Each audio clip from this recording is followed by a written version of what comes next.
10 રૂપિયા ઓછા આપવાનું નથી કહેતો, હું 10 રૂપિયા જ પાછા આવશે. હે યો બોલો 150 રૂપિયાની બેટરી છે અને 10 રૂપિયા પાછા આવશે. હા જોતા હોય તો 10 રૂપિયા જ મળશે. ઓય દાદા 10 રૂપિયા લઈ લેવી. ઓય બાપા તું સાનો બનો રે, દુકાન જોઈ લે, મારા જોઈ લે. આજ પછી મમરાભાઈ ની દુકાને કઈ વસ્તુ લેવા ન આવતો. એ હારું, તમે કઈ મારી દુકાને વસ્તુ લેવા નહીં આવો ને તો દુકાન કઈ બંધ નહીં થઈ જાય. તું જાતો ગામમાં મુખીને બોલાય તો. એ હારું, હમણાં મુખી આવે ને પછી તમારી ખબર. એ બકુલભાઈ ને ફોન કરવો પડશે. હું બકુલભાઈ, હવે બકુલભાઈ ક્યાં છો? એ ગામમાંથી આવું છું. તો ટેન્શન વધી ગયું છે. કેમ? એ ભોળા દાદાનો માણા મુખીને બોલાવા ગયો છે. હે એલા કઈ બાજુ જા? એ ગામમાં જાવ મુખીને બોલાવા. કેમ? એ અમે મમરાભાઈ ની દુકાનેથી બેટરી લીધી, પછી પાછી દેવા તરત ગયા તો એ કે 150 રૂપિયાની બેટરીના 10 રૂપિયા જ પાછા મળશે. તો તું મમરાભાઈ હાટું મૂકીને બોલાવા જા. હા, મુખી મમરાભાઈ ને ખીજાય તો એને ખબર પડે ને, છેતરવાના ધંધા તો ન કરે. તો એક કામ કર, તું વાડીએ જા, હું મૂકીને બોલાવતા આવું. પણ ભોળા દાદાએ મને મુખીને બોલાવા જવાનું કીધું. પણ એલા તું મૂકીને બોલાવા જાઈશ ને તો મુખી એમ કહેશે કે થોડીક વાર રહીને આવું, અને હું હમણાં મૂકીને હારો હાલ લઈને આવું. એ હારો, તો લે હું મૂકીને બોલાવતો આવું. હમણાં મુખી આવે ને પછી મમરાભાઈ ને ખબર પડશે. યો બોલો, હું કાઈ બોલું ની એટલે બધા મને જ છેતરી જાય. હવે તો ગમે ત્યારે વાંધો પડે એટલે મુખીને જ બોલાવા છે. હેલા કેમ પાછો આવ્યો? મુખીને ન લાવ્યો? એ બકુલભાઈ મુખીને બોલાવવા ગયા. ઓય બાપા, પણ બકુડાને હું કામ મોકલ્યો? બકુડા ને મમરાભાઈ તો બે ભાઈબંધ છે. પણ બકુલભાઈ ને મમરાભાઈ ભાઈબંધ છે, મુખી ને બકુલભાઈ ક્યાં ભાઈબંધ છે? આ ઈ હાસો? તો પછી મુખી તો બકુલભાઈ ની વાત હાસી નો માને અને તમારી વાત હાસી નો માને. ઈ તો હાસુ હોય ઈ જ કે. આ ઈ તારી વાત હાસી. ઈ આમ બકુલભાઈ આવ્યા. યો મુખી આવી ગયા. હવે મુખી ક્યાં છે? કોક બીજા ભાઈ છે. એ બીજા ગામના મુખી છે, આપણા ગામના મુખીની તો બદલી થઈ ગઈ. હે, મુખી ની બદલી થાય? હા, લો બોલો, મારા 70 વર્ષ ક્યાં મેં આજ સાંભળ્યું મુખીની બદલી થાય. એ પેલા આપણા ગામમાં માસ્તર હતા એની બદલી થઈ ગઈ. હા મંત્રી હતા એની બદલી થઈ ગઈ. હા આપણા ગામમાં ડોક્ટર હતા એની બદલી થઈ ગઈ. હા એમ મુખીની બદલી થઈ ગઈ. ઠીક. લ્યો તો મુખી આવ્યા, કાક ચા પાણી તો બનાવો. અરે દા, એ બકુલભાઈ ને ગામમાં ઠંડુ લેવા મોકલી ગયો, નકર ઈ બધી આપણી વાત સાંભળી જાહે પછી મમરાભાઈ ને કહી દેશે. હા ઈ હાસુ. હલો બકુડા, પૈસા જા ગામમાંથી બધા આટલું ઠંડુ લઈ આય. એ હારું. મુખી ખાટલે બેહો. એ હારું, કેમ ભાઈ આજ મને બોલાવ્યો? એ એક ફરિયાદ છે ને એટલે. એ મારી શું ફરિયાદ છે? એ મુખી તમારી ફરિયાદ નથી, બીજાની ફરિયાદ છે. ઠીક. એ અમારા ગામમાં મમરાભાઈ ની એક દુકાન છે, ઈ છેતરવાના ધંધા કરે. અમે એની દુકાનેથી 150 રૂપિયાની બેટરી લાવ્યા અને પછી બેટરી પાછી દેવા ગયા તો ઈ કે 10 રૂપિયા જ પાછા મળશે. તો પણ તમારે મમરાની દુકાને બેટરી લેવા ન જવાય ને? એ આને ખાવાના ટોસ લેવા મોકલ્યો તો ઈ બેટરી લઈને આવ્યો.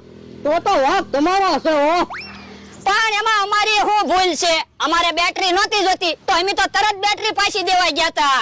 એક કામ કરો, પેલા ઠંડુ પી લેવી પછી કાક નિર્ણય લેવી. હા નિર્ણય તો લેવો જ પડશે હો, એટલે તો તમને બોલાવ્યા. કઈ વાંધો નહીં, હું હાસુ હશે તો હાસુ કહીશ અને ખોટું હશે તો ખોટું કહીશ. ઈ આમ બકુલભાઈ ઠંડુ લઈને આવ્યા. લ્યો ઠંડુ આવી ગયું. લ્યો મુખી ઠંડુ પીવો. એ હારું. ભોળા દાદા હવે તો કયો મુખીને હું કામ બોલાવ્યા? એ અમારે જ મકાન બનાવવું ને એટલે. પણ મુખી ક્યાં એન્જિનિયર છે કે બિલ્ડર છે? એ ઈ બધું તને ન કહેવાનું હોય. એ ભાઈ બધી વાતની મને ખબર છે, હમણાં હું તમને કહું.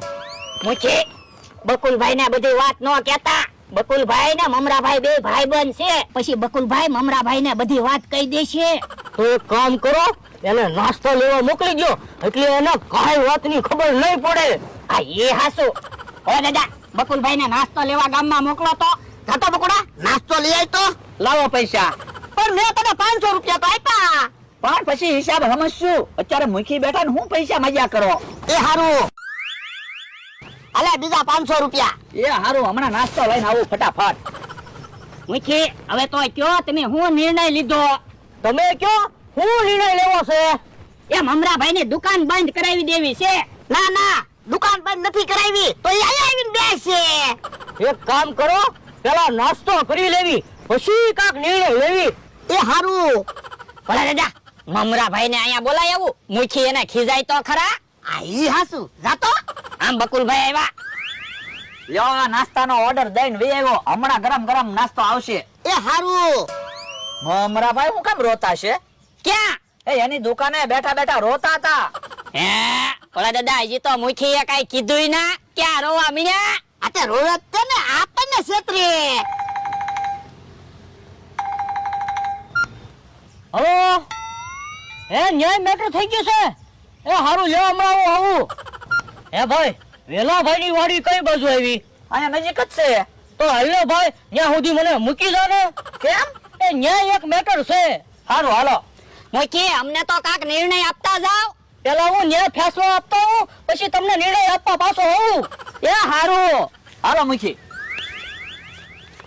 ભલા દાદા આપણા ગામના મુખી આવ્યા હોત ને તો એ ફટાફટ નિર્ણય આપે. આ ઈ હાસુ પણ આપણા ગામના મુખી તો બદલી થઈ ગઈ. આ ઈ હાસુ. ક્યાં કઈ બધું જા. એ મમરા પાસે જમરૂખના કપડા લેવા જાવ.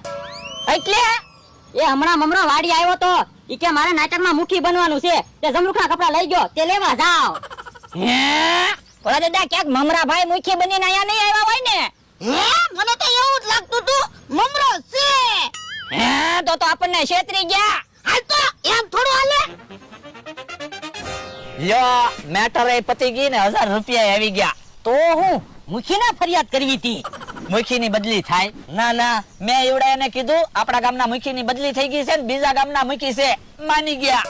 તો હું એનામાં ક્યાં બુદ્ધિ છે, નકર તો મને ન ઓછી જાય. આ ઈ હાસુ. લાય મમરા જમરૂખના કપડા. પણ હમણાં હું તમને વાડીએ કપડા દઈ જાઉં. પણ હજી નાટક પૂરું નાખ્યું. ના ના, તો વાડીએ કપડા દઈ જાજે. એ વાંધો નહીં. પૈસાના ભાગ પાડી લેવા. હા, ભાગ તો પડવાના જ હોય ને. હે ભલા દાદા બકુલભાઈ ને મમરાભાઈ અહીંયા જ છે. મમરાભાઈ ક્યાં છે? મુખી છે. ઓય બાપા. અરે રો, ખોટું હું બોલે મને ખબર છે મમરાભાઈ છે. લાવ 1000 રૂપિયા. હાલો. ઉભા રહો 1000 રૂપિયા લઈને વહી ગયા. ભલે ને વૈયા ગયા, આપણને ખબર તો પડી ગઈ મુખી નહોતા મમરાભાઈ હતા ઈ. ઓય બાપા તું મુખીને બોલાવા ગયો તો